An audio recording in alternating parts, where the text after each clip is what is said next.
नमस्कार। मैं अशोक जरोठी सभी भाई बहनों का चैनल पर स्वागत है।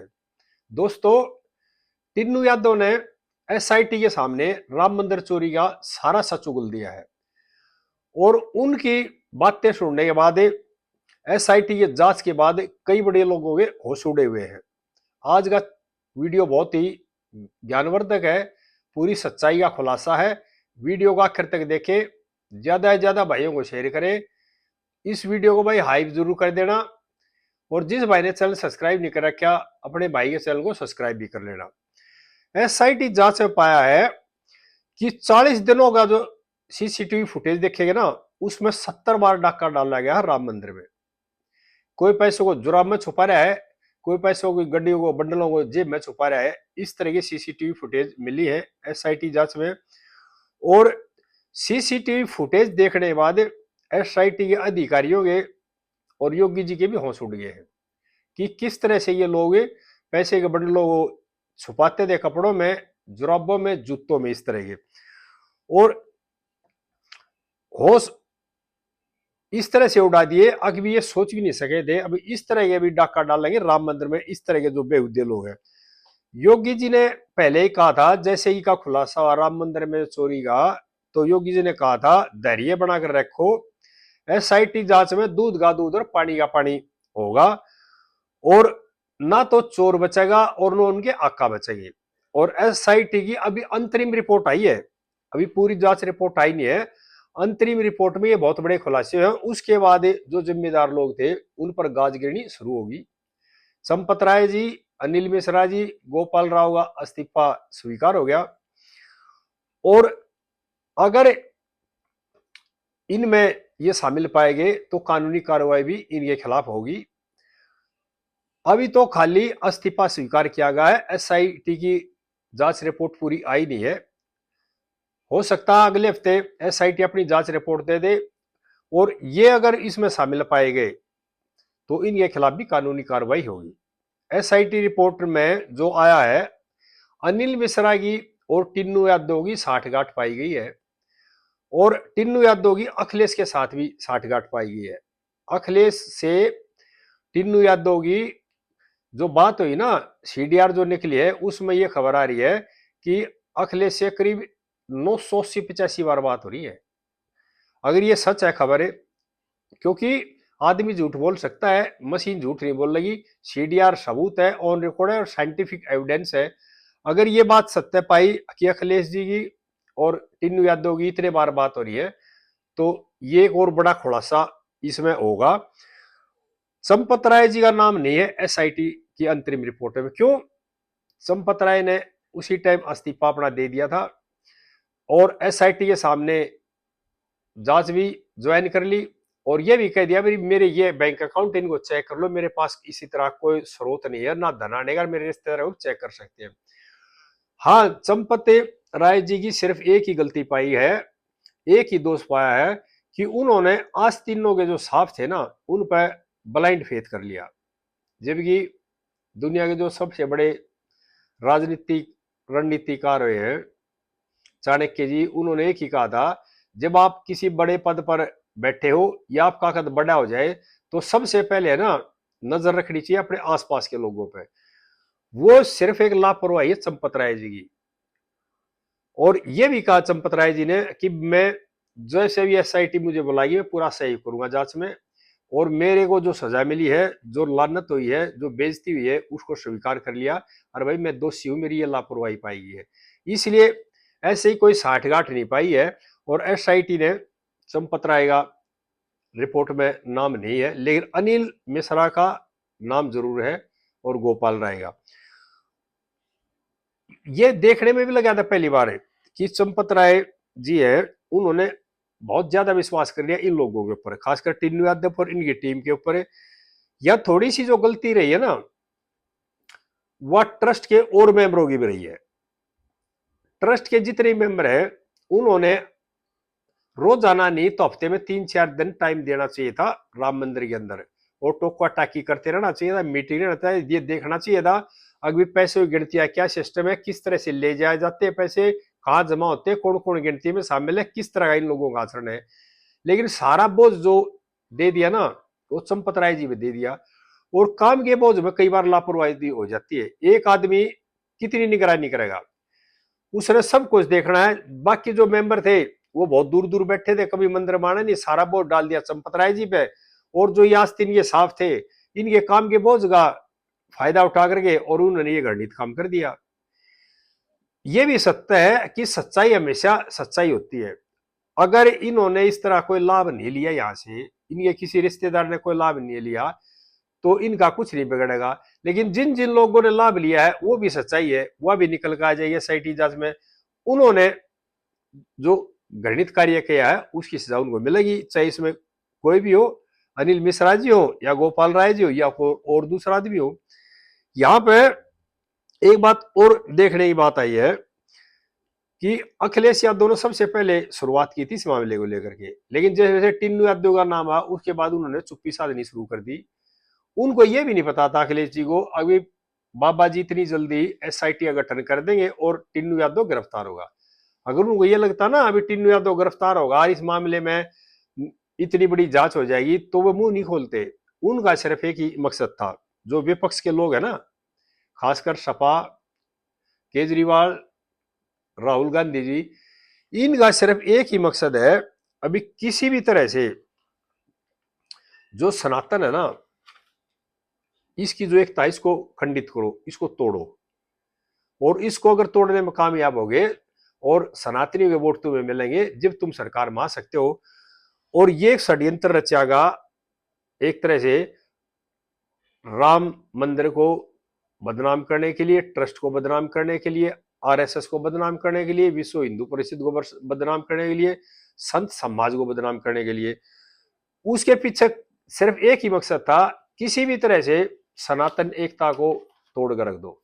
जैसे ही सनातन एकता टूट गई तो जिस तरह से पहले जीते थे इलेक्शन में वोट मिलती थी, इनको फिर मिलनी हो जाएगी।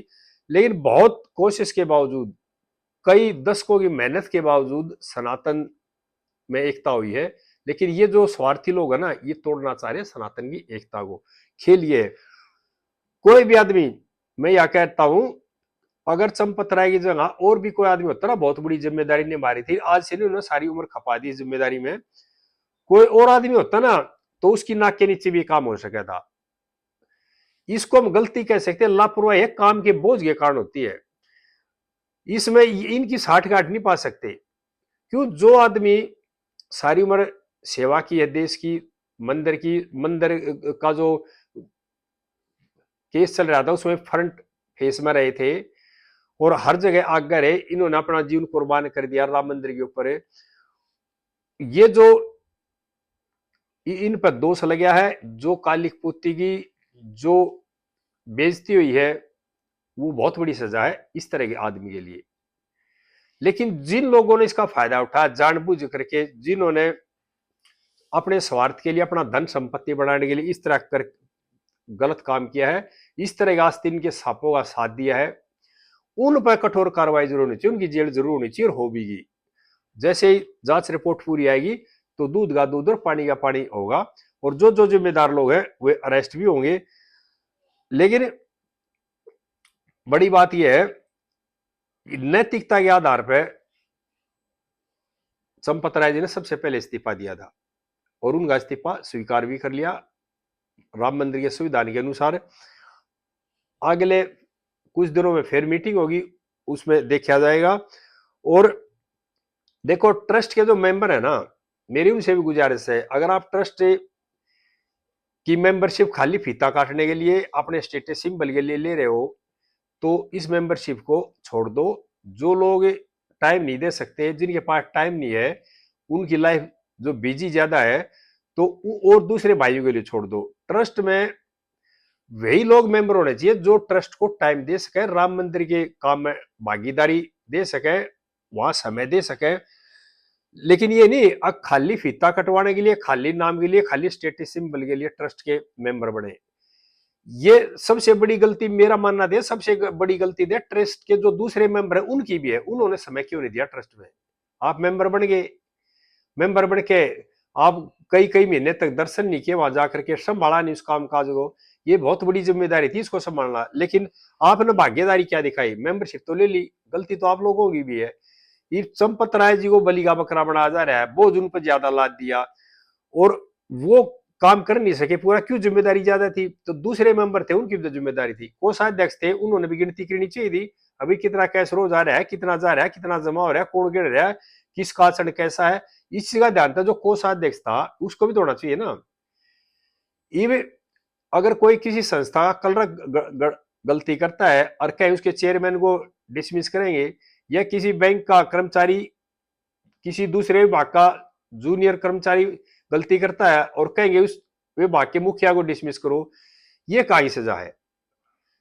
ट्रस्ट ने जो फैसला लिया है ना वो बड़ा सोच समझ के लिया है। अब जो ये विपक्षी उठा रहे हैं कि चंपत राय को बचाया जा रहा है, चंपत राय की इसमें जो साठ गांठ नहीं थी, उनसे जो गलती हुई है वह एक लापरवाही और वो काम के बोझ के कारण, उनके ऊपर काम का बोझ ज्यादा था। और मैं यहां सभी भाइयों को एक बात और बताना चाह रहा हूं, ये विपक्ष की भूल है और ये चाह रहे थे आरएसएस को, विश्व हिंदू परिषद को, सनातन समाज को, संत समाज को एक तरह से टारगेट करके और सनातन की एकता को तोड़ना। लेकिन इनकी भूल है। राम मंदिर है ना, खाली एक मंदिर नहीं है, ये सनातन की जड़ है। और राम का मतलब होता है राष्ट्र। ये सनातनियों के बहुत देर में समझ में, बहुत लोगों ने प्रयास किया है इनको समझाने के लिए, जब जागे सनातनी इकट्ठे हुए हैं। और श्री राम सनातन की आत्मा के मूल स्रोत है। जब तक राम का मंदिर अस्तित्व में है, ये सनातन की मूल आत्मा है एक तरह से। और जिस तरह से लोगों ने जो श्रद्धा के साथ जुड़े हैं, पहले जो थे कुछ लोग विपक्षी जो पार्टी है दूसरे समुदाय का वोट लेकर के सत्ता मारते थे और सनातनी थे वो बिखरे हुए थे। अब हमारे संत समाज ने, आरएसएस ने, विश्व हिंदू परिषद ने और जो समाज सेवियों ने दिन रात मेहनत करके कई दशकों तक जब समाज के लोगों को इकट्ठा किया है, जब सनातनियों को जगाया है और एक प्लेटफॉर्म पर ले है, उसके बाद सनातन की वोट के कारण बीजेपी सत्ता में आई है। लेकिन अब क्या खेल खेल रहे हैं जो विपक्षी लोग अपने स्वार्थ के लिए, कि किसी भी तरह से बदनाम करके सनातन की एकता को तोड़ना खेल है ये। लेकिन इस खेल में ये कामयाब नहीं होंगे, क्योंकि अब सनातन है ना वो काफी समझदार हो चुका है, काफी सोच विचार करके वोट देगा और ये बात तो नहीं आएगा। और इसमें एक बात और बताता हूं मैं, लोकल जो पुलिस थी ना, एक तरह सीआईडी, उसकी लोकल इंटेलिजेंस का फेलियर है। राम मंदिर में करोड़ों रुपया चढ़ाव चढ़ता है, वहां की जो लोकल इंटेलिजेंस यूनिट है उसने देखना चाहिए था ना किस गाड़ी में जाता है पैसा, किस बैंक में जाता है, कितनी देर में गाड़ी चली, कितनी देर में पहुंची, किस रूट से जा रही है, कहाँ रुकी कहाँ नहीं रुकी। इस चीज का तो इंटेलिजेंस ने भी तो पता करना चाहिए था, उसकी भी जांच होनी चाहिए। बैंक के जो कर्मचारी शामिल थे उनकी भी जांच होनी चाहिए और दूसरे और जो लोग थे ना उनकी भी जांच होनी चाहिए। सबसे बड़ा मुद्दा पुलिस के लिए भी है ये, कि पुलिस जो लोकल पुलिस है, लोकल जो इंटेलिजेंस है, उन्होंने ये पता क्यों नहीं करा, लगातार चोरियां होती रही और ये लोग धीरे धीरे बड़ी बड़ी संपत्तियां बनाते रहे। जिस जिस गांव के रहने वाले थे उस गांव के लोकल थाने के थे, उनको पता था ये आदमी राम मंदिर में नौकरी कर रहे हैं, 18-18, 20-20, 16-16 हजार रुपये की तनख्वाह है और ये अपार संपत्ति बना गए, धीरे धीरे आगे बढ़ रहे थे, ये पैसा आ कहां से रहा है। इसका जो है ना ध्यान रखना चाहिए था लोकल पुलिस ने भी, लोकल इंटेलिजेंस ने भी, उनकी भी जांच होनी चाहिए। तुमने तुम्हारी लापरवाही कहां पाई है। मेरा तो मानना है चंपत राय जी की लापरवाही से ज्यादा लापरवाही जो लोकल पुलिस है ना, जो इंटेलिजेंस का जो फेलियर है, उनकी जवाबदारी और जिम्मेदारी ज्यादा है। क्यों, उन्होंने भी देखना चाहिए था ये। अभी ये जो चोरी हो रही है, डाका डल रहा है राम मंदिर में, ये लोग 8-8, 10-10 हजार, 15-15 हजार रुपये तनख्वाह लेने वाले लोग बड़े बड़े मकान बना रहे हैं, बड़ी बड़ी संपत्तियां खरीद रहे हैं, बड़ी बड़ी कारें ले रहे हैं, कहां से ले रहे हैं। यही तो चीज है। ऐसा नहीं है कोई लोकल पुलिस का या लोकल इंटेलिजेंस का लोग भी इसमें शामिल हो, इसकी भी जांच होनी चाहिए। आगे इस तरह की बातें फिर शेयर करते रहेंगे। इस वीडियो को भाई ज्यादा से ज्यादा भाई शेयर करो। जय हिंद देशवासियों।